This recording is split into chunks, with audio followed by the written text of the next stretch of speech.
tonight is judges, wearers of America's only formal moo-moos. Judges occupy an exalted position in American life, but as important as they are, we tend not to think about them very much unless one of them makes news, as happened earlier this month. A federal court last month lifted Alabama's ban on same-sex marriage. But Roy Moore, the state's Supreme Court Chief Justice, ordered state judges to ignore the federal ruling. Yes, Alabama Judge Roy Moore refused an order to let gay people marry, living up to his state slogan, Alabama, boldly refusing to accept diversity and the inevitable since 1819. Now, just out of interest, what was his judicial reasoning for such a decision? I think that gay marriage is an alteration of the definition of marriage, and the United States Supreme Court does not have the authority, or the federal courts do not have the authority to interpret a word that disputes the Constitution. Well, hold on. Not only can the Supreme Court override a state, that's basically its job. That's like telling dill it can't ruin any foodstuff it comes into contact with. That's what dill does. Get out of everyone's food, dill. You're a filthy weed, you wrecking ball. Now, you might be thinking, how did that man get to become the highest judicial officer in the state? Well, like 85% of state judges in America, he was elected. 39 states hold elections for judges, and America is virtually alone in doing this.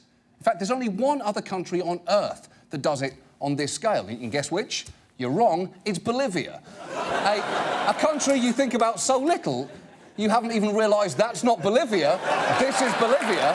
Actually, that's still not Bolivia, this is Bolivia. Or is it? This game is never not going to be fun. Now, America has been electing judges since the early 1800s. And the thing is, it all began from a good impulse. Judicial elections originated as a reform measure, so people were concerned that, judges were being selected behind closed doors. There wasn't any kind of public accountability. OK, and public accountability sounds great. The problem is, for many judges nowadays, there's almost none of that. Most run unopposed. Last year in LA County, 150 out of 151 incumbent judges ran unopposed. And come on, they could at least go through the motions of pretending there was another candidate. Just throw a robe on a pelican and tape a gavel to his wing. Or I'll tell you what, you're in LA, just pretend you're considering Blake Lively for the job. Movie studios do that all the time. And the problem is, whenever a judge does face a challenger, they have to run like a politician. And that's why many states are subjected to the bizarre spectacle of ads like these. Hi, I'm Alan Lawfrey, and I'm running for our Supreme Court. It's Lawfrey, as in law and free. This is my house. Come on in. There's the kitchen. Something smells good. In my family room, my wife Kelly Lawfrey and our son Justice Lawfrey. That's right, Justice Lawfrey. Yes, sir. Yep, I call my son Justice, I call my dog Preamble, and I call my penis the gavel. Vote for me. Boom, boom, boom, boom, boom. And sometimes campaigns opt to sell a judge with sheer catchiness. There's a judge they call Paul Newby. He's got criminals on the run. Paul Steely stares, got them running scared, and he'll take them down one by one. Paul Newby, he's a tough old judge, respected everywhere. Paul Newby, justice tough but fair. Paul Newby, criminals best beware. What just happened? Am I supposed to vote for that man or root for him to catch them Duke boys? And look, I know what you're thinking. Could any commercial be less relevant to a judge's qualifications for the job? I give you Greg Beard. Search and rescue in Rapides Parish. Here's volunteer diver Greg Beard. We have to know what we're doing. Study, train, trust our team. We do this because it helps people. Greg Beard for Rapides Parish District Court Judge. When times are tough, this dive team stands ready. Of course, it makes sense. Because when I'm choosing a judge, the only thing I really care about is who can hold their breath the longest. Here's the thing. All three of the men in those ads won their elections. They're judges now, judging people. And the stupid ads are actually the least problematic. What's far more worrisome is when judges run ads like these. Without blinking an eye, Judge Kenneth Ingram sentenced the killer to die. Michael Oster is the only candidate for judge who has put our worst criminals on death row. My privilege to sentence you to life in prison without parole. Wait, it's your privilege? At best, it's your duty. There are some jobs where that kind of occupational relish is inappropriate. If you're having a colonoscopy, you don't want to hear, "It is my privilege to insert this camera deep inside your anus."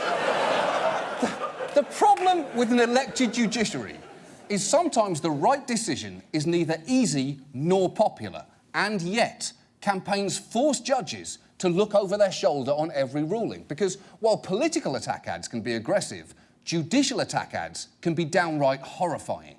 I was convicted of stabbing my victims with a kitchen knife. Of shooting my ex-girlfriend and murdering her sister in front of our child. Of sexual assault on a mom and her 10-year-old daughter. And I slashed their throats. On appeal, Justice Thomas Kilbride sided with us. Over law enforcement or victims.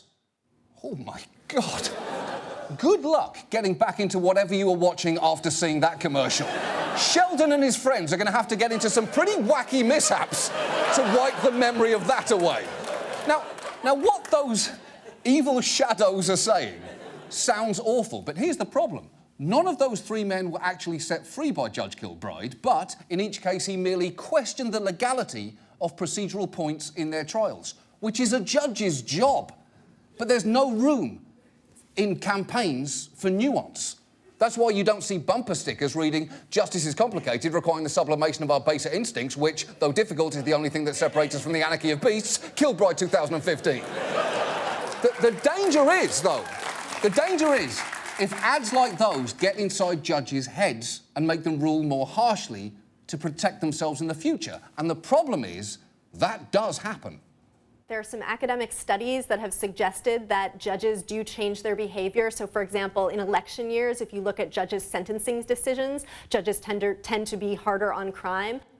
That's terrifying, because you shouldn't be sitting in a prison going, "How did you get 15 months for public urination?" "Well, you know, it was October in an election year. I should have known what I was getting into." And it's not like appointing judges is the perfect system. We can all name one that we don't like, and it's usually Antonin Scalia. No. Or, in his more palatable form, a bulldog dressed as Antonin Scalia. But here's the thing. Elections are inherently compromising because campaigns cost money, and that money has to come from somewhere, which leads to the horrifying spectacle of judges hitting up lawyers for donations. For attorneys like Jules Olsman, this is the most expensive time of the year. Election season is when lawyers like him have to dig deepest into their wallets. That's because every hour or so, he'll get a call from a judge's campaign looking for a contribution. It's very hard to say no. It's impossible to say no. Judges asking lawyers to give them campaign money is the definition of a conflict of interest. Think about it. Giving money to judges wouldn't be acceptable in a state fair squash growing competition. Oh, really? Gladys gets first place? How much money did she give you? Because I know that knobbly pile of shit is not the nicest squash you've seen this afternoon. It looks like the Jolly Green Giant's dick fell off, and everyone here knows it, Gladys. Everyone knows it. Sometimes judges will even shake lawyers down after the election is over. Democratic Appeals Court Judge Jim Sharp sent a passive-aggressive email to a Texas attorney who had donated to his unsuccessful opponent, which said, "I trust that you will see your way clear to contribute to my campaign and in an amount reflective of the $2,000 contribution you made towards my defeat." Wink emoticon. And the fact that he's shaking him down isn't even the part of that email I find most offensive. It's the wink emoticon. I guess we should all just be glad he stopped short of going full wink emoji. Incredibly, judges can even target potential future defendants, as a Philadelphia traffic court judge candidate named Willie Singletary did at a biker rally. I'm running for traffic court judge, right? And I need some money. I'm gonna tell y'all just like this. I need some money. I got some stuff I gotta get to do. So if you all can get $20, y'all can need me in traffic court. Am I right about it? Do all judges do this? Are there divorce judges going to IKEAs right now saying, "Look, I know some of you guys won't last. Who's got $50 for me? Cough up."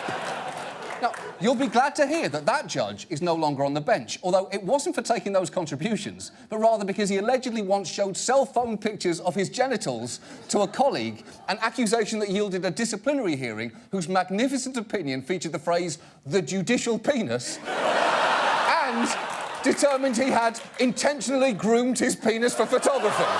Now, that's not really relevant to the story that I'm telling right now, but I think you'll agree you had to know that. You deserve to know that.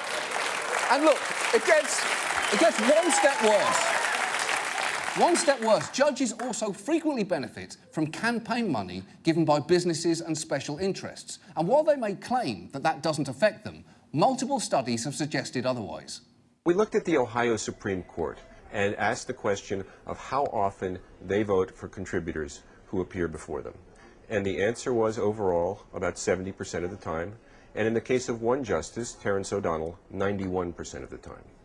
Now, Justice O'Donnell says that there is no connection there, but the point is, he still said, sure, why not, in response to people who gave him money 91% of the time. And the only other person who does that is Nicolas Cage. That's the only... It's been a disaster, Nicholas. It's been a romp, but it's been a disaster. And to be fair, many judges don't like this system. Even Ohio Supreme Court Justice Paul Pfeiffer has said, "I never felt so much like a hooker down by the bus station in any race I've ever been in as I did in a judicial race." Which does explain Pfeiffer's campaign slogan, "Justice for all, no kissing on the mouth, though. I have to save something for the man I fall in love with." And increasingly, since Citizens United, PACs and super PACs are getting involved. In fact, remember the banjo ad? The one you're still humming in your head? That was sponsored by a PAC called the North Carolina Judicial Coalition, whose funders include businesses like R.J. Reynolds. And remember this one? I was convicted of stabbing my victims with a kitchen knife. Of shooting my ex-girlfriend and murdering her sister in front of our child. That was sponsored by something called Just PAC, whose donors include Koch Industries, the US Chamber of Commerce, and John Deere PAC. Yes, the people who make tractors also apparently help make judicial decisions for the people of Illinois. And look, when you have a system where judges are serenaded with banjos, shake down lawyers for money, compare themselves to prostitutes, and live in constant fear of tractors, you have a problem. Because faith in a strong, independent judiciary is essential for a civilised society. Without it, we're settling disputes either in thunderdomes or via the purge. And I still can't work out how that thing works. Are there any rules? Are time zones a factor in the purge?